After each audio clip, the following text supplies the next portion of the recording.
وسارعوا إلى مغفرة من ربكم وجنة عرضها السماوات والأرض أعدت للمتقين ও আমার বান্দারা ক্ষমার দিকে জান্নাতের দিকে তোমরা দৌড়াও প্রতিযোগিতায় লিপ্ত হও এমন জান্নাত তোমাদেরকে আমি আল্লাহ রাব্বুল আলামিন দিব যেই জান্নাতের প্রস্থ হচ্ছে আকাশ এবং জমিনের দূরত্বের সমান সুবহানাল্লাহ ওয়াসারিউ প্রতিযোগিতা করো দৌড়াও ইলা মাগফিরাতিম মির রাব্বিকুম তোমাদের প্রতিপালকের ক্ষমার দিকে সুবর্ণ সুযোগ আল্লাহ রাব্বুল আলামিন দিয়েছেন অফার ঘোষণা করেছেন বিভিন্ন দিবস উপলক্ষে বিভিন্ন কোম্পানি স্বাধীনতা দিবস উপলক্ষে পহেলা বৈশাখ উপলক্ষে বিভিন্ন অফার দেয় কিনা বিভিন্ন পণ্যের উপরে 100 টাকার পণ্য 50 টাকায় এরকম ডিসকাউন্ট দেয় কিনা বিভিন্ন উপলক্ষে 100 টাকার পণ্য 50 টাকা অথবা 60 টাকা 40% 50% ডিসকাউন্ট মাঝে মধ্যে দেয় কিনা আল্লাহ রাব্বুল আলামিন আমাদেরকে অফার দিলেন ও আমার বান্দারা এমন একটা অফার তোমাদেরকে দিলাম আমল কম করবে কিন্তু সওয়াব অনেক অনেক বেশি হবে সুবহানাল্লাহ রমজানে একটা আমল অন্যান্য দিনের আমলের চাইতে 70 গুণ কমপক্ষে বেশি সুবহানাল্লাহ একটা নফল ফরজের সমান সওয়াবে নফলের ইবাদতের মূল্য হয়ে যায় সুবহানাল্লাহ আর একটা ফরজ কমপক্ষে 70টা ফরজ ইবাদতের সওয়াবের সমতুল্য হয়ে যায় সেজন্য আল্লাহ রাব্বুল আলামিন অফার ঘোষণা করলেন ডিসকাউন্ট দিলেন বান্দারে অন্য সময়ের মধ্যে যে ইবাদত তুমি করবে যে সওয়াব পাবে মাহে রমাদানের মধ্যে তুমি যেই আমলটা করবে আমলের সওয়াবের পরিমাণ 70 গুণ আমি আল্লাহ রাব্বুল আলামিন বৃদ্ধি করব সুবহানাল্লাহ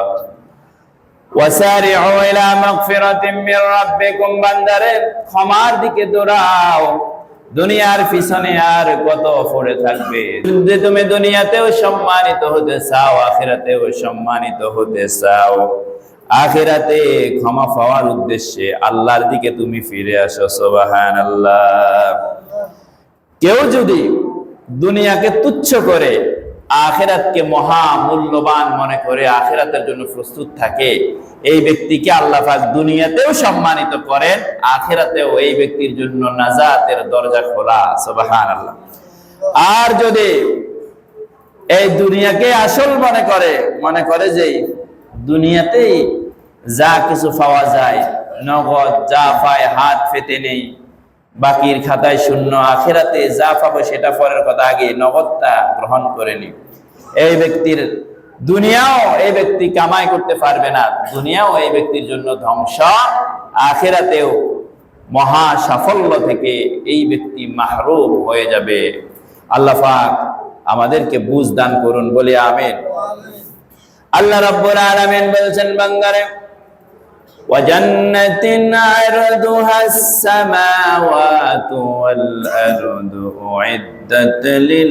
للمتقين বান্দা তোমার কি খবর নাই তোমার কি চেতনা নাই তোমার কি এই অনুভূতি নাই তুমি কোথায় পড়ে রইলে আমি আল্লাহ রাব্বুল আলামিন তোমার জন্য কি প্রস্তুত করে রেখেছি তোমার কি সেই খবর নাই আমরা আল্লাহকে প্রশ্ন করে রব্বুল আলামিন আমাদের জন্য কি প্রস্তুত করে রেখেছো আল্লাহ পাক বলেন ওয়া জান্নাতিন এমন জান্নাত তোমাদের জন্য আমি আল্লাহ রব্বুল আলামিন প্রস্তুত করে রেখেছি যে জান্নাতের দুর্গ তোমাদের মেধার মধ্যে আসবে না তোমাদের মেধায় কুলাবে না তোমরা পরিমাণ করতে পারবে না গণনা করতে পারবে না তবে বান্দা জেনে নাও এই জান্নাতের প্রস্থ কেমন হবে প্রস্থ হচ্ছে দুনিয়া এবং আকাশের মধ্যে যে দূরত্ব আছে ওই দূরত্বের সমান সুবহানাল্লাহ আকাশ এবং জমিনের মধ্যে কতটুকু দূরত্ব বিজ্ঞানীরা বের করেছেন একজন মানুষের হায়াত যদি 500 বছর হয় আর এমন কোন আরো এমন কোন সাওয়ারির উপরে যদি উঠে, এমন কোন বাহনের উপরে যদি বান্দা উঠে যে বাহনটা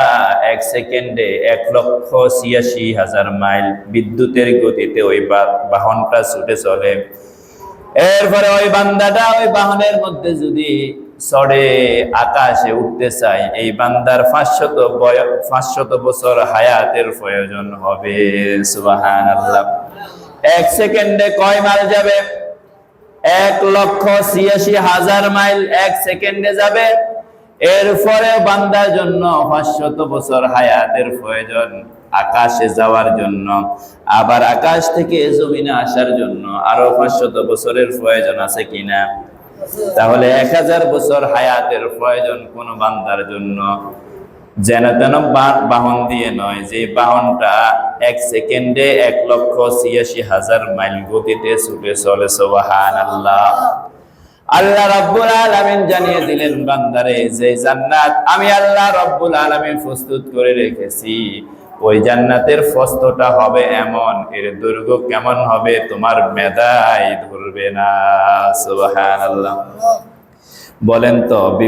আপনারা এই নদীমাতৃক এলাকার মানুষ, আপনাদের পাশে নদী আছে, নদীর প্রস্থ বেশি নাকি দৈর্ঘ্য বেশি? প্রস্থ আপনি দেখতে পারেন, এই দিক থেকে ওই দিক আপনি দেখতে পারেন, কিন্তু প্রস্থ অনেক, দৈর্ঘ্যটা কত বেশি আমরা কেউ দেখতে পারি না, ঠিক কিনা? যে জান্নাতের প্রস্থ এত দূর হবে, এত বেশি হবে, ওই জান্নাতের দৈর্ঘ্যটা কেমন হবে আমরা কেউ জানি না। জানেন কে? আল্লাহ রাব্বুল আলামিন এমন জান্নাত প্রস্তুত করে রেখেছেন। আর এই জান্নাতে যাওয়ার জন্য